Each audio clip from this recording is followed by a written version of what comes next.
Apa kasih sayang secara batin itu? Maka beliau menjelaskan, kasih sayang secara batin adalah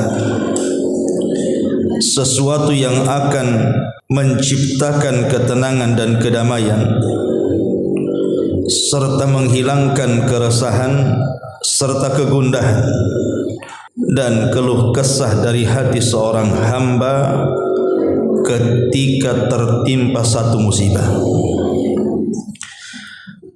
Pada kondisi yang seperti itu, seorang hamba akan merendahkan diri di hadapan Rabb-Nya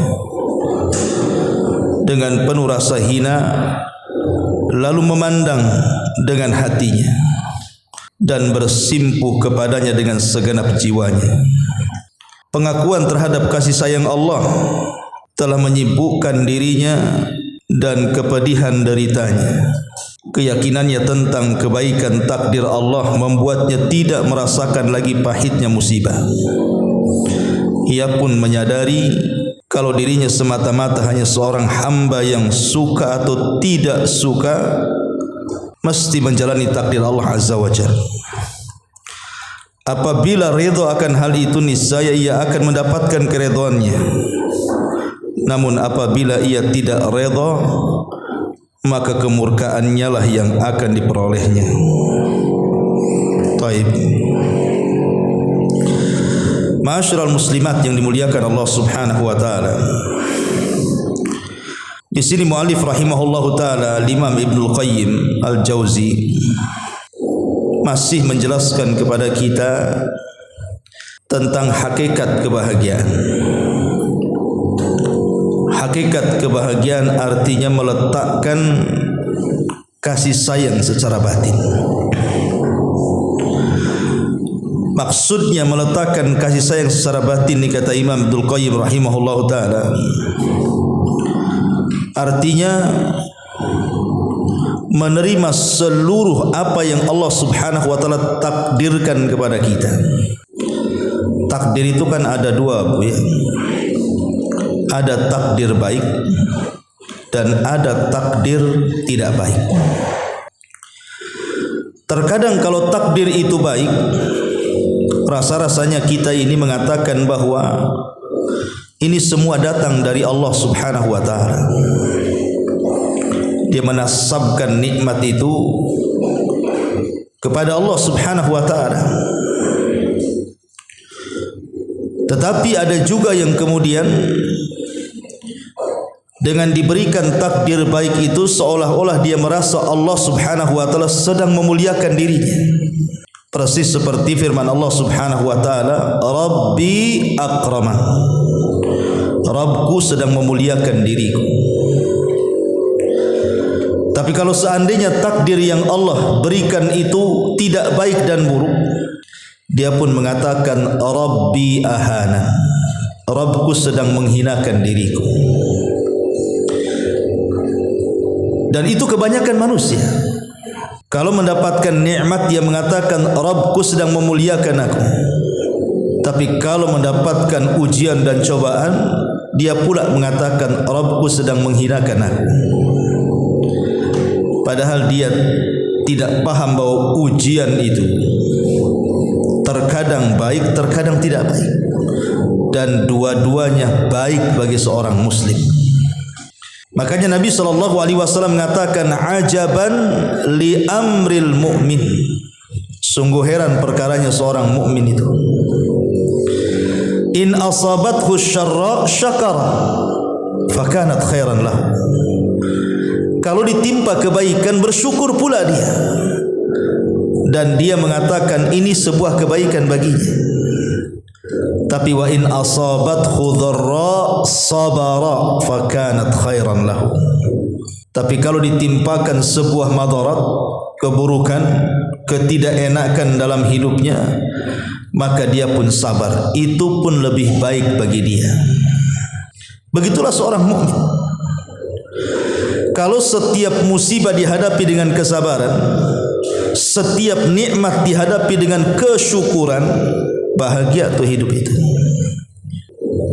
Makanya Syekh Muhammad Ibn Abdul Wahhab dalam muqaddimah kitabnya Qawaidul Arba'ah, beliau mengatakan ada 3 perkara yang mengantarkan manusia itu kepada kebahagiaan. Kemudian beliau menyebutkan yang pertama, kalau diberikan nikmat dia bersyukur, kalau diberikan ujian dia bersabar, dan kalau dia berbuat dosa dia segera istighfar. Kemudian beliau mengatakan hadhihi thalatha, 3 perkara ini unwanus sa'adah, itulah kunci pokok kebahagiaan. Coba saja ibu lakukan 3 perkara ini, pasti ibu bahagia. Kalau ibu dapat nikmat, ibu bersyukur, alhamdulillah, nikmat ini datang dari Allah Subhanahu wa taala. La in syakartum la azidannakum. Sebab kalau kita bersyukur akan nikmat, Allah tambah. Kemudian kalau ibu ditimpa musibah, ibu pula sabar, tidak tasakhut, tidak mengatakan musibah itu azab dari Allah Subhanahu wa taala dan mengatakan kenapa asih aku saja yang ditimpa seperti ini, kenapa orang lain tidak. Tapi dia mengatakan bahwa boleh jadi musibah yang Allah Subhanahu wa taala berikan kepada kita ini sebuah kebaikan. Mungkin Allah hendak mempersiapkan sesuatu yang kita tidak tahu. Karena kesabaran itu kunci kesuksesan. Dan kalau berbuat dosa segera istighfar. Kalau 3 perkara ini ada, pasti bahagia. Yang tidak bahagia itu karena tidak bersyukur, tidak sabar, dan malas untuk istighfar. Lah di sini muallif rahimahullahu taala mengatakan bahwa apabila seseorang ditimpa musibah, kemudian dia menyandarkan kepada takdir Allah Subhanahu wa taala, maka hidupnya akan tenang. Karena musibah yang ibu dapatkan umpamanya itu sudah dicatat di Lauhil Mahfuz. Lalu buat apa bersedih? Umpamanya ibu terkena musibah sakit badannya, maka kita katakan, Bu, ya, bukankah sakit yang saya derita ini sudah dicatat di Lauhil Mahfuz sebelum Allah menciptakan saya, bahkan sebelum Allah menciptakan langit dan bumi 500 tahun sebelumnya. Memang sudah dicatat harus sakit. Dicatat ekonominya memang harus diuji. Dicatat juga kesehatan anak-anaknya harus menguji orang tuanya, dan begitu seterusnya. Kalau orang berjalan dengan takdir itu tenang. Orang kalau berjalan dengan takdir itu tenang. Makanya sering saya katakan, dahulu ada seorang ulama salaf namanya Al-Asam. Dijelaskan bahwa beliau ini ulama yang paling tenang hidupnya, Bu. Jadi kalau dia dibicarakan keburukannya oleh manusia, selalu mendoakan kebaikan kepada orang yang mengucapkannya. Jadi kalau dikatakan si fulan menjelek-jelekan dirimu wahai Syekh, maka dia mengatakan semoga Allah memaafkan dia. Si fulan menggibah Anda, maka dia mengatakan semoga Allah memberikan hidayah kepadanya. Si fulan menghina Anda loh, semoga Allah Subhanahu wa taala memberikan petunjuk sama dia. Kan tenang, Bu, kalau ibu diejek kemudian itu yang keluar kan, Bu. Pamanya saya katakan, Bu, saya tadi ketemu orang, dia ngata-ngatai ibu ini begini.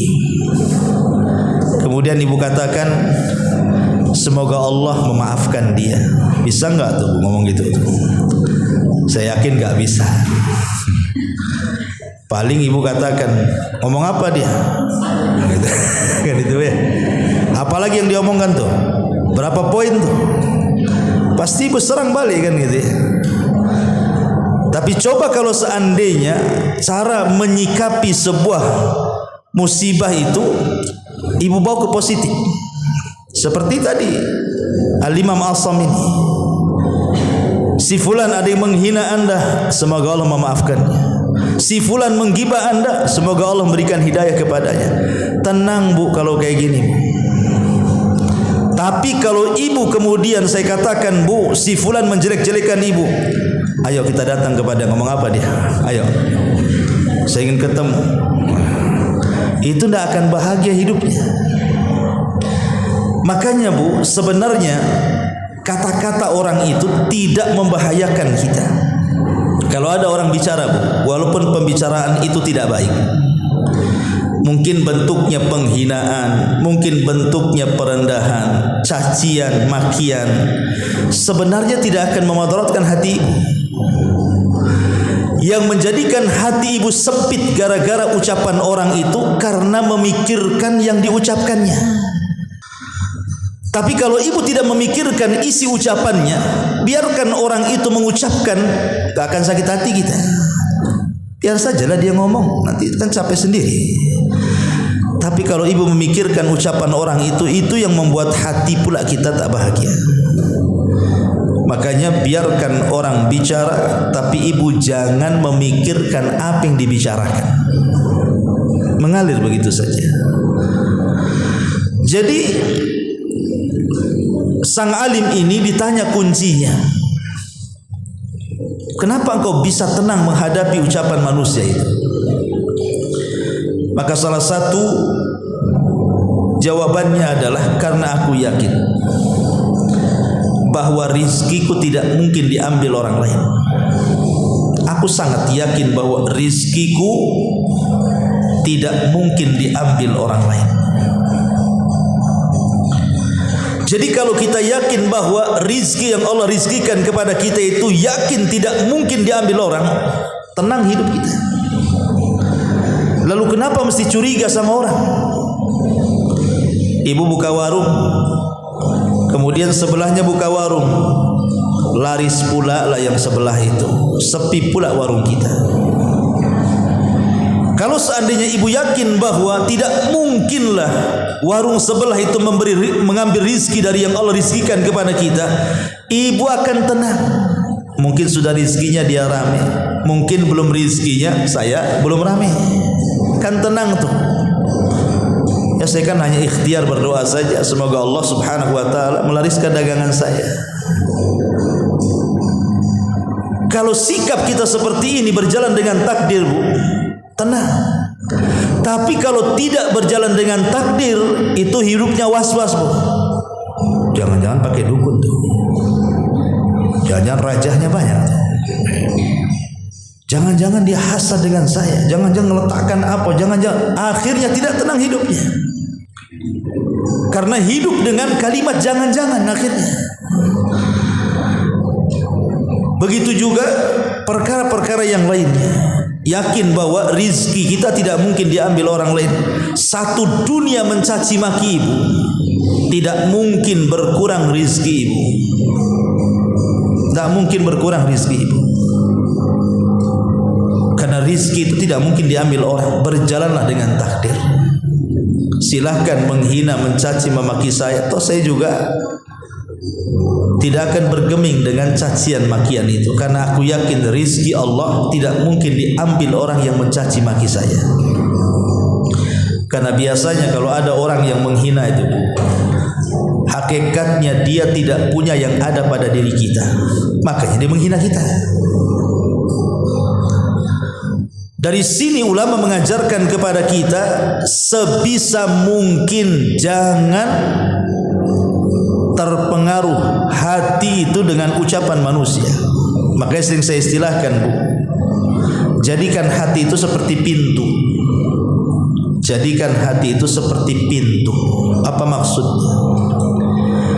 Ibu kalau dalam rumah kemudian bising bu, pasti ditutup pintunya.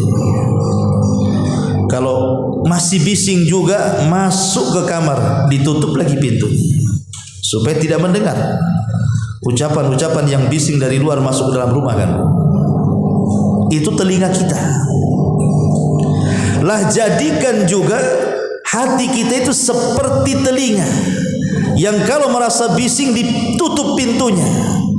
Lah begitu juga hati, kalau sudah mulai hati ini diganggu oleh ucapan manusia, maka tutup rapat-rapat hati itu. Jangan sampai ada ucapan masuk ke dalam hati kemudian ibu terpikir dengan ucapan itu. Berjalanlah dengan takdir Allah. Itulah kata Imam Ibnul Qayyim di sini. Berjalan dengan takdir Allah. Dan kata Imam Al-Asam tadi, rizki kita tidak mungkin diambil orang. Ajal kita, bahagia kita, celaka kita, husnul khotimah, su'ul khotimah kita, semuanya itu berjalan dengan takdir. Sebab kalau seandainya orang berjalan dengan takdir itu tenang hatinya, enggak mungkinlah kebahagiaan saya diambil orang lain. Lah di sini muallif rahimahullah taala mengatakan, pada kondisi demikian seorang hamba akan merendahkan diri di hadapan Rabbnya dengan penuh rasa hina, lalu memandangnya dengan hatinya dan bersimpuh kepadanya dengan segenap jiwanya. Pengakuan terhadap kasih sayang Allah telah menyibukkan dirinya dari kepedihan penderitaannya. Maksudnya apa? Nabi Ayub alaihi salatu wassalam, salah satu nabi yang banyak ditimpa musibah. Makanya orang-orang Arab itu biasa mengatakan kepada orang yang terkena musibah, sabarlah wahai fulan seperti Ayub alaihi salatu wassalam. Walaupun tidak ada yang bisa menandingi kesabaran Ayub kan Bu, cuman kan untuk menghibur. Sabar ya, dulu juga Nabi Ayub ditimpa musibah yang sama, padahal enggak sama. Nabi Ayub lebih besar musibahnya. Lah Nabi Ayub alaihi salatu wassalam itu sampai dikenal Imamus Sabirin, imamnya yang ingin mencontoh kesabaran. Kalau ibu ingin mencontoh kesabaran, contohlah Nabi Ayub. Itu manusia paling sabar. Ditimpa ekonominya, ludes habis kekayaannya, tidak tersisa sedikit pun. Tapi Nabi Ayub hanya mengatakan inna lillahi wa inna ilaihi raji'un. Toh kekayaan ini milik Allah kok. Kalau Allah hendak mengambilnya ya silahkan saja. Coba Bu, kalau ibu terapkan kalimat ini, maka ibu pasti tidak akan sedih. Tapi masalahnya tidak bisa. Jangankan lagi semua harta ibu ludes kan begitu ya. Nih ibu datang dari rumah ke sini, dompet jatuh di jalan. Kira-kira ibu ngaji dulu sampai selesai cari dompet, atau ibu cari dompet dulu sampai pengajian selesai? Gak mungkin, gak yakin lah ibu ya kalau ibu nantilah ngaji dulu lah. Dah was-was duluan tuh. Jadi gimana jatuh diambil orang? Padahal isi dompet 100.000 yang di bank itu masih miliaran. Mikir yang 100.000 ninggalin majelis ilmu. Karena kita ini loh hati belum bisa tertata tuh. Lah Nabi Ayub ini mengajarkan kepada kita bagaimana kehilangan harta itu tidak membuat dia sedih. Karena dia yakin toh harta itu milik Allah. Kalau Allah mengambil ya silahkan saja. Ini yang belum bisa kita lakukan. Belum bisa.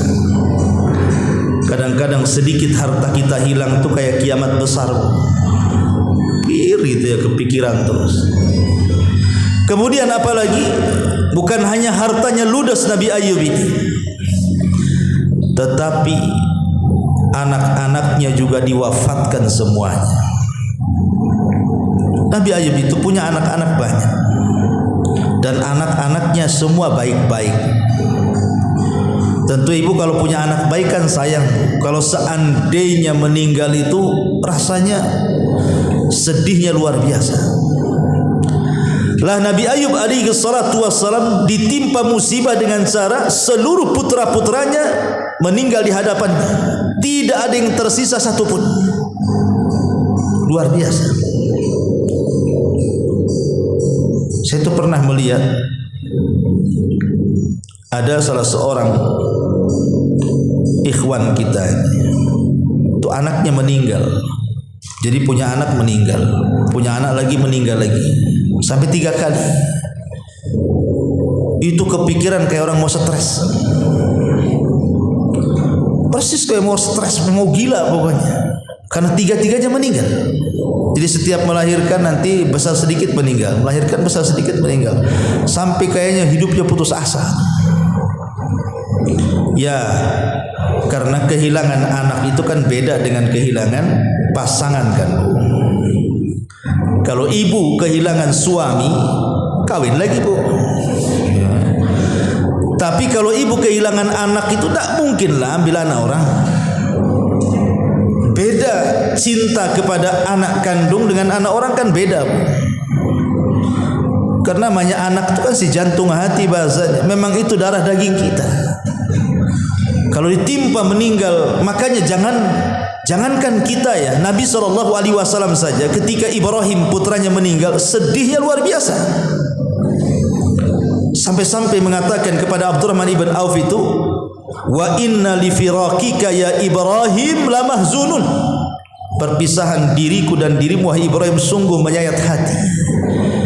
Sampai Rasul menangis dan mengatakan kepada Abdurrahman ibn Auf, ini adalah tangisan rahmat, tangisan kasih sayang seorang bapak kepada anaknya. Tapi Nabi Ayub mencontohkan menghadapi kematian putra-putranya berjalan dengan kesabaran, sabar. Inna lillahi wa inna ilaihi rajiun. Apalagi ujian Nabi Ayub ditimpa penyakit.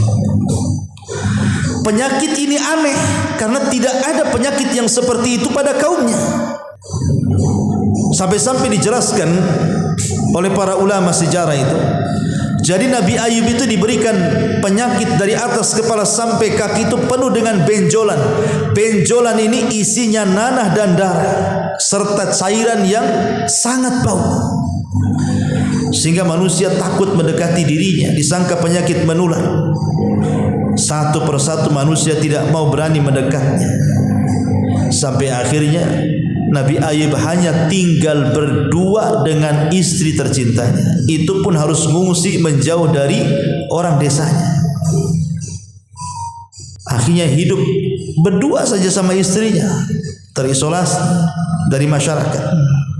Tapi Nabi Ayub alaihi salatu wassalam dengan kesabarannya, dia menasabkan seluruh musibah yang menimpanya itu bagian daripada kasih sayang Allah. Itu yang disebut kasih sayang secara batin itu. Menasabkan kasih sayang kepada Allah Subhanahu wa taala tatkala Allah menimpakan musibah kepada kita. Kita katakan bahwa tidaklah Allah memberikan musibah kepada kita kecuali karena Allah sayang dengan kita. Boleh jadi Allah hendak mengangkat derajat kita, boleh jadi Allah hendak menghapuskan dosa-dosa kita, boleh jadi Allah telah mempersiapkan sesuatu yang kita tidak tahu. Di balik musibah itu pasti ada kebaikan yang Allah sudah siapkan untuk kita. Kalau hidup seperti ini, meyakini setiap musibah itu adalah kasih sayang yang Allah berikan kepada kita karena Allah hendak mengangkat derajat kita, tidak ada orang menangis karena musibah itu. Kalau ini yang diterapkan. Tapi kan tidak demikian. Kebanyakan kita ini kadang-kadang kalau tertimpa musibah itu tidak pernah menasabkan musibah ini bahwa itu bagian daripada kasih sayang Allah Azza wa Jalla. Padahal Nabi mengatakan, innallaha idza ahabba 'abdan ibtalahu, kata Rasul. Allah itu kalau mencintai seorang hamba pasti Allah akan mengujinya. Jadi Allah itu kalau mencintai seorang hamba pasti Allah akan menguji hamba-hamba yang dicintainya. Betulkah dia jujur keimanannya ataukah dusta? Faman radiya falahu ridha wa man sakhita falahu sukhtu. Kalau hamba yang diujinya itu redha dengan ujian yang ia berikan kepadanya, Allah pun senang kepadanya. Tapi kalau hamba ini tidak redha dengan ujiannya, maka Allah pun murka kepadanya. Jadi sudah sunnatullah ya, sudah sunnah Allah. Allah itu menguji hamba-hambanya yang dicintainya. Karena keutamaan hamba yang dicintai Allah itu luar biasa. Allah kalau sudah mencintai hambanya, Allah panggil malaikat Jibril. Kemudian mengatakan, ya Jibril, aku cinta dengan si fulan, kau harus cinta juga dengan si fulan. Maka Jibril memanggil seluruh malaikat dan mengatakan, ya malaikat Allah, wahai malaikat-malaikat Allah, Allah sudah mencintai si fulan, kalian pun wajib mencintai si fulan. Maka semua malaikat mencintai si fulan yang dicintai Allah itu. Maka Allah tanamkan kecintaan kepada makhluk yang ada di bumi kepadanya. Jadi raihlah kecintaan kepada Allah supaya seluruh malaikat cinta kepada kita, dan Allah tanamkan kecintaan kepada manusia kepada kita dengan cara apa? Salah satunya apabila Allah memberikan musibah kepada kita, maka redalah dengan musibah itu. Katakan bahwa musibah ini karena cintanya Allah dengan kita. Itulah perkataan Ayub ketika dia mengatakan, Rabbi inni masaniya dhur wa anta arhamur rahimin. Ya Allah, aku yakin yang menimpakan madarat ini dirimu kepada aku. Yakin ini penyakit datang dari kamu. Dan aku yakin juga tidaklah kau berikan penyakit kecuali karena sayangmu kepada aku. Kan mantap tuh. Jadi kalau ibu sakit, ya, kemudian ibu katakan sambil senyum gitu kan, ya Allah memberikan ujian kepada saya, sekarang saya sakit terbaring seperti ini karena Allah sayang kepada aku. Bisa enggak tuh? Enggak yakin saya sama ibu tuh kalau ibu ngomong gitu ya. Yang ada malah mengeluh gitu. Imam Ahmad saat sakit dia mengerung kesakitan.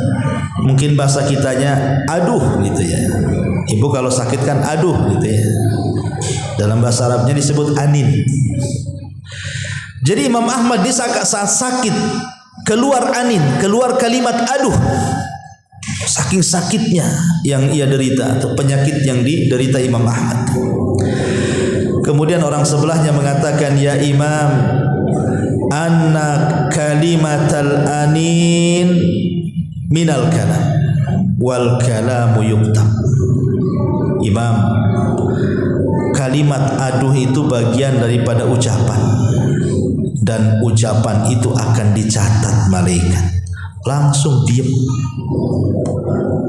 Imam Ahmad langsung diam. Dia padahal merasakan sakit yang luar biasa. Dia tidak mau mengatakan aduh, karena diingatkan bahwa kalimat aduh itu bagian daripada kalimat, dan kalimat itu akan dicatat dan akan dipertanggungjawabkan di hadapan Allah Azza wa Jalla. Akhirnya diam dia. Dia hanya rasakan aja sakitnya. Oh, kalau ibu bukan aduh, jerit-jerit lagi. Padahal kalimat aduh saja itu sudah dicatat. Gimana ibu jerit-jerit, guling-guling, kadang-kadang mencaci maki orang gitu ya. Kadang-kadang suaminya suruh ambil minuman ke obat telat sedikit kalau lagi sakit kan, ya. Kena hantam pula lah suaminya. Makin sakit lagi itu kepalanya. Tapi kalau sabar seperti Nabi Ayub bisa dijalani. Ya, ingat kalau sakit itu, makanya kenapa ulama mengatakan kalau orang sedang sakit itu coba besarkan harapan, sedikitkan rasa takut. Besarkan harapan, sedikitkan perasaan takut. Sebab boleh jadi harapan itulah yang akan membawa amalan terakhir dia, kalaupun Allah takdirkan dia meninggal. Boleh jadi itu amalan terakhir dia, harapan dia. yang berupa husnudzon kepada Allah Azza wa Jalla, berbaik sangka dengan Allah Azza wa Jalla. Karena orang sakit itu setan lebih dekat tuh, diganggunya supaya ibu putus asa. Dan kalau bisa, kalaupun Allah akhiri hidupnya dengan kematian, kalau bisa dia sedang putus asa. Dan putus asa itu dosa besar. La taqnatu min rahmatillah, kata Allah. Jangan putus asa dari rahmat Allah Subhanahu wa taala. Ma'asyiral muslimat yang dimuliakan Allah Azza wa Jalla. Kemudian Imam Ibnul Qayyim di sini mengatakan, keyakinannya tentang kebaikan takdir Allah membuatnya tidak merasakan lagi pahitnya musibah. Ini kalimat penting. Ibu kalau seandainya mengatakan apapun yang Allah takdirkan itu baik, apakah takdir itu takdir baik ataukah takdir itu tidak baik, tetap ibu kita katakan baik. Ini ada kebaikan di dalamnya, karena Allah tidak mungkin menciptakan keburukan itu buruk 100%. Pasti ada kebaikan di dalamnya. Contoh nih, Allah menciptakan iblis. Apakah iblis itu buruk 100%? Allah menciptakan Fir'aun. Apakah Fir'aun itu buruk 100%? Allah menciptakan Abu Jahal, Abu Lahab. Apakah ketika Allah menciptakan Abu Jahal, Abu Lahab itu buruk 100%? Tidak ada. Allah itu menciptakan keburukan 100%. Pasti di balik itu ada kebaikan. Kalau tidak ada iblis, tidak ada neraka dan surga. Kalau tidak ada iblis, tidak bisa dipisahkan mana yang baik, mana yang buruk. Kalau tidak ada iblis, tidak bisa dipisahkan mana yang ikhlas, mana yang tidak ikhlas, kan? Berarti adanya iblis itu ada kebaikan, supaya tahu mana yang jujur imannya, mana yang tidak jujur imannya, mana yang jadi pengikut iblis, mana yang menjadi musuh iblis. Jadi tidaklah Allah menciptakan keburukan itu kecuali ada kebaikan di dalamnya. Karena tidak ada keburukan itu yang 100%. Pasti ada kebaikan di situ. Artinya kalau seandainya kita mengikuti perkataan Imam Ibnul Qayyim itu setiap takdir itu dianggap baik, kata beliau, tenang hati kita ini. Tenang hati kita ini. Kalau seperti itu, tapi kan kenyataannya sulit. Ibu nganggap baik itu kalau takdirnya baik, kan ya. Kalau takdirnya tidak baik itu ya nggak akan mengatakan ini kebaikan bagi saya. Yang ada ini keburukan bagi saya. Coba kita perhatikan sejarah Nabi SAW. Di permulaan dakwah Nabi SAW itu tidak ada yang menghormati. Tidak ada yang menghormati Nabi SAW di permulaan dakwah. Yang ada Rasul dikatakan tukang sihir, yang ada Rasul dikatakan gila, yang ada Rasul dikatakan perangkai syair, yang ada Rasul dikatakan pemecah belah, macam-macam ucapan orang. Nabi tidak selamat dari ucapan orang. Semua mencaci maki dia. Sampai akhirnya kemudian dia harus hijrah ke Taif. Kemudian penduduk Taif bukan hanya menerima dakwah Rasul yang ada lebih keras dibandingkan permusuhnya orang-orang Quraisy, bahkan wanita-wanita ikut melempar dengan batu mencaci maki. Anak-anak kemudian meletakkan duri di jalan supaya Rasul tersakiti, dan laki-lakinya melempari Nabi SAW dan mengusirnya.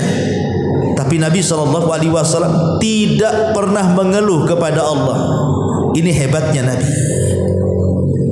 Kita ini punya Nabi super hebat. Nabi tidak mengeluh. Padahal Nabi SAW itu disakiti luar biasa, bukan hanya dari ucapan, dari perbuatan pula gitu. Tapi Nabi SAW mengeluh kepada Allah Subhanahu wa taala. Nabi mengembalikan urusannya kepada Allah Subhanahu wa taala dengan mengatakan apa? Innama ashku dha'fa quwwati wa qillati hilati 'alan nas. Ya Rabb, aku hanya mengadukan kelemahan diriku, tidak sanggup menghadapi mereka, dan sedikitnya pengalamanku untuk menghadapi mereka. Kemudian di ujung doa Nabi SAW, illam takun alayya sakhatun fala ubali. kalau seandainya orang-orang Taif yang melempari aku dengan batu, kotoran dan sandal itu bukan bagian daripada azabmu ya Rabb, tidak ada masalah. Kalau itu bukan bagian dari azabmu kepada aku, tidak ada masalah bagiku. Silahkan mereka mencaci, memaki, menghina aku, silahkan. Tapi itu bukan bagian azabmu kepada aku. Coba Bu, kalau ibu dapat musibah, ibu ngomong gitu kan enak Bu. Ya. Si fulan menyakiti ibu, nggak apa-apa. Kalau itu bukan azab Allah, nggak masalah. Rumah ibu kebakar, ya nggak apa-apa. Selama ini bukan azab bagiku, nggak apa-apa. Suaminya meninggal, nggak apa-apa. Selama ini bukan azab Allah. Kan kalau kayak gitu kan enak Bu. Ya, ini enggak terbakar loh itu rumahmu. Itu rumah tetangga tuh. Kan itu Ibu ya.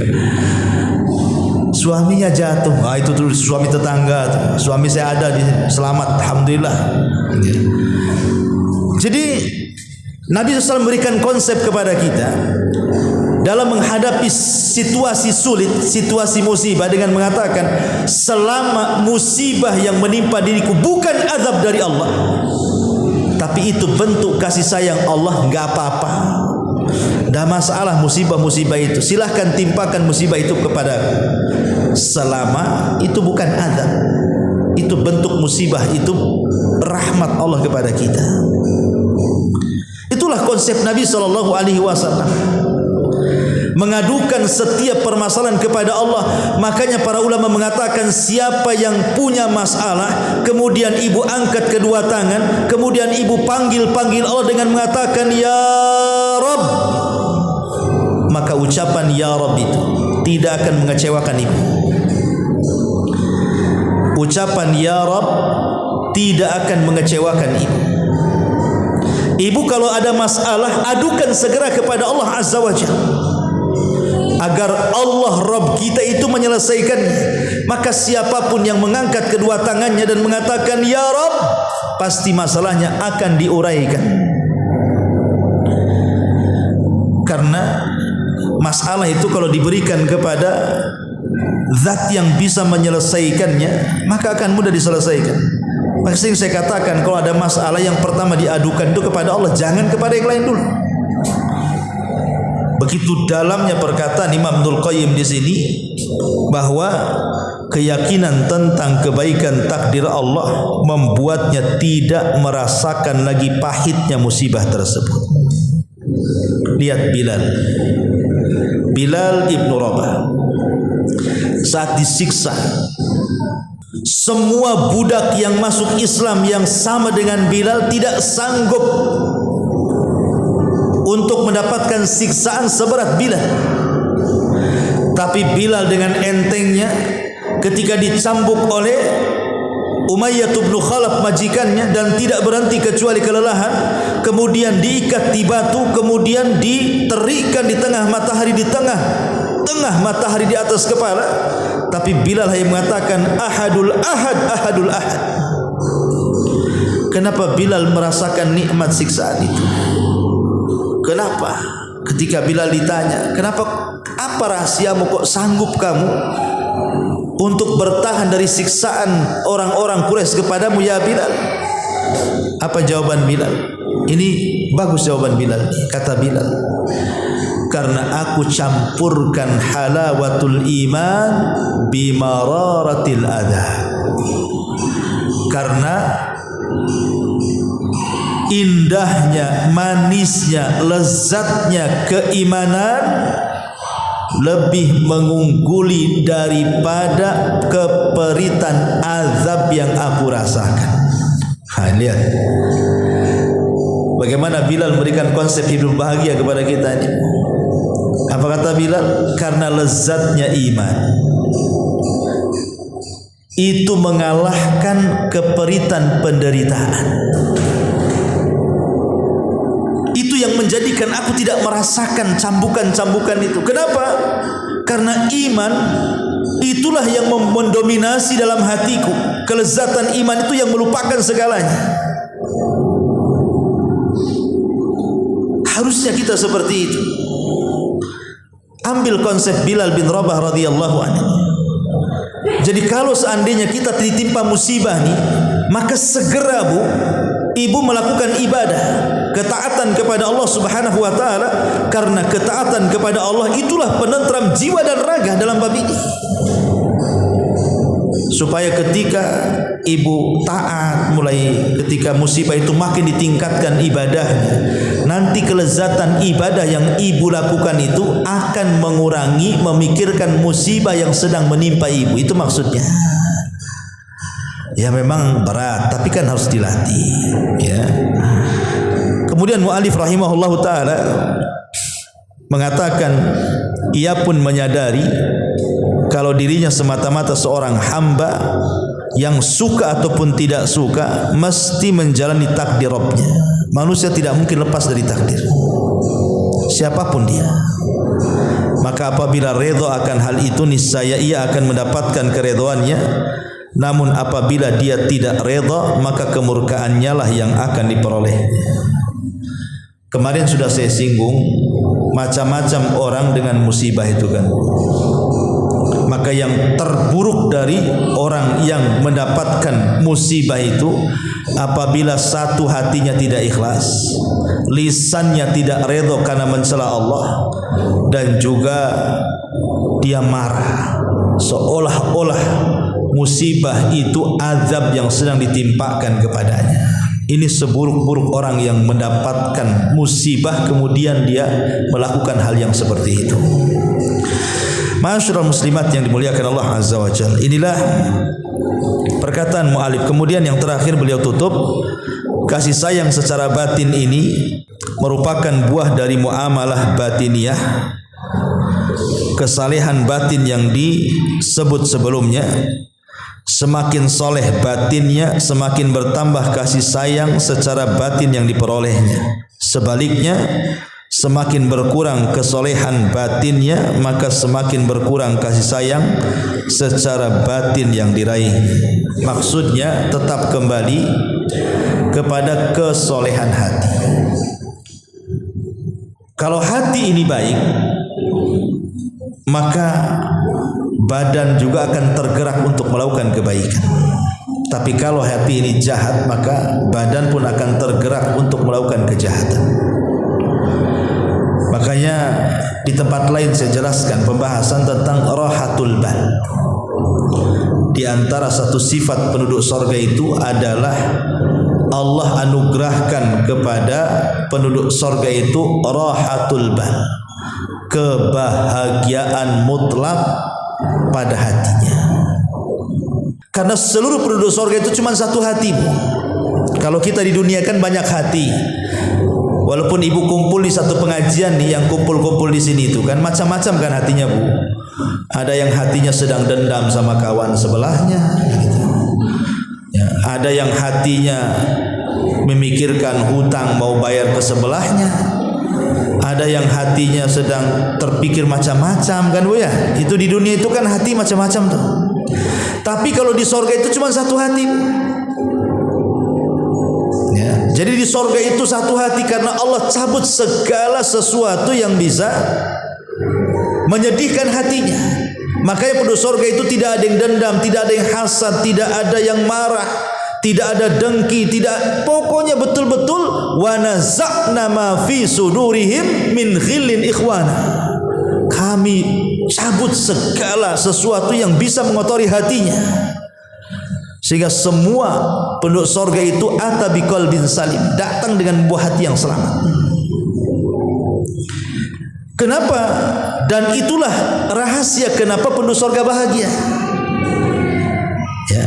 Rahasia kenapa penduduk surga itu bahagia, karena hatinya tidak ada penyakit, semua dicabut.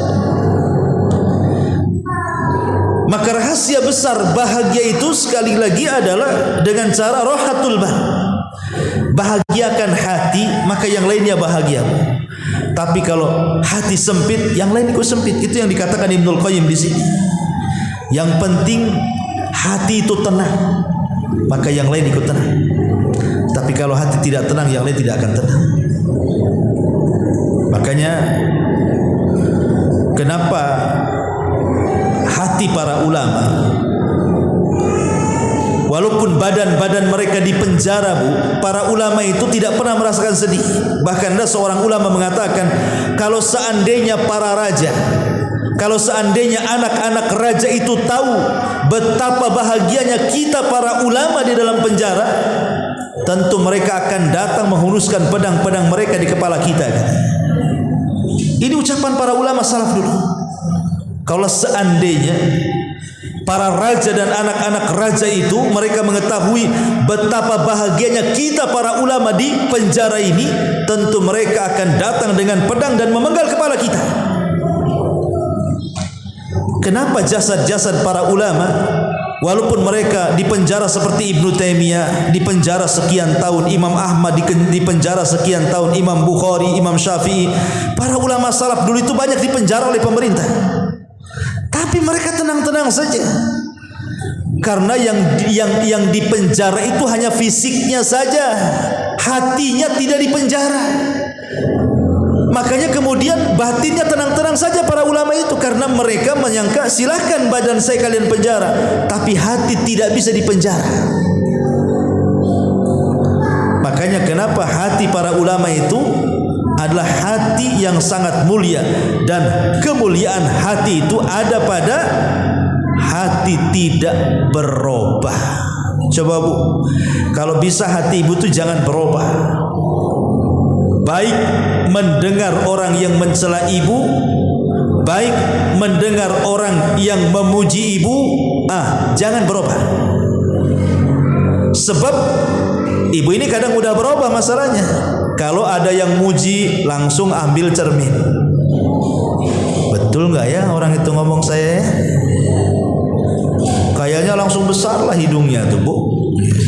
Tapi kalau dengar ada orang yang mencela, langsung ciut, langsung terasa terhina dengan ucapan orang. Coba kalau seandainya kita jadikan sama antara pujian dan celaan.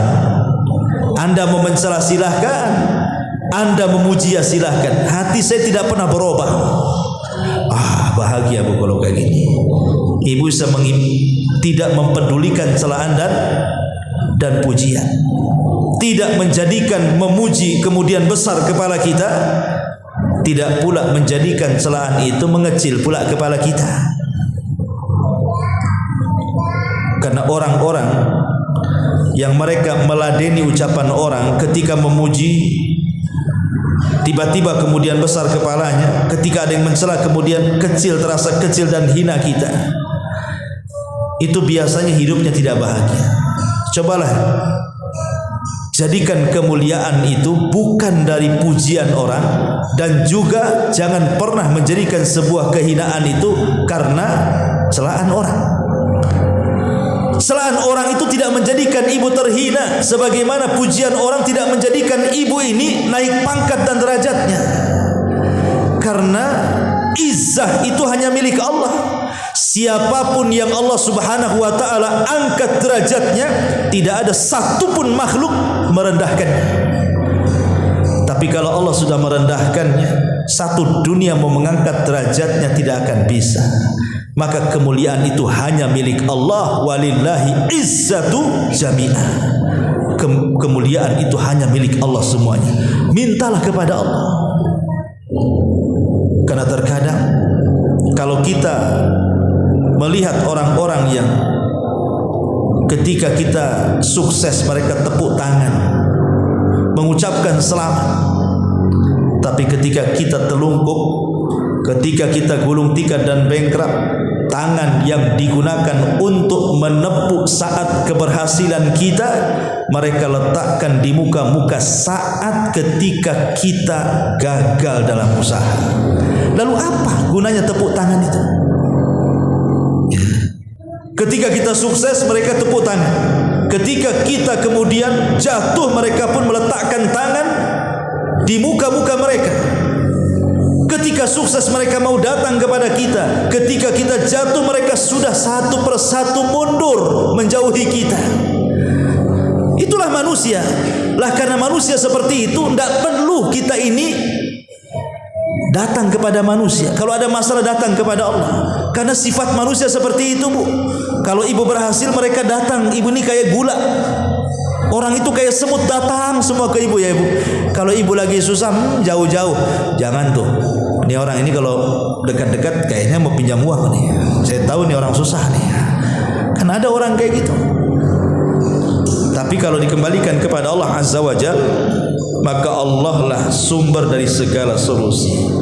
Inilah Imam Ibnu Al-Qayyim rahimahullah ta'ala memberikan kepada kita nasihat-nasihat yang indah soal kebahagiaan dengan ketenangan hati dengan cara ketaatan kepada Allah.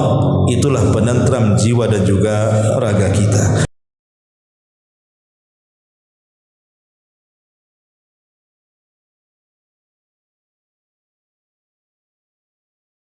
Subhanallah walhamdulillah wa la ilaha illallah wallahu akbar. Subhanallah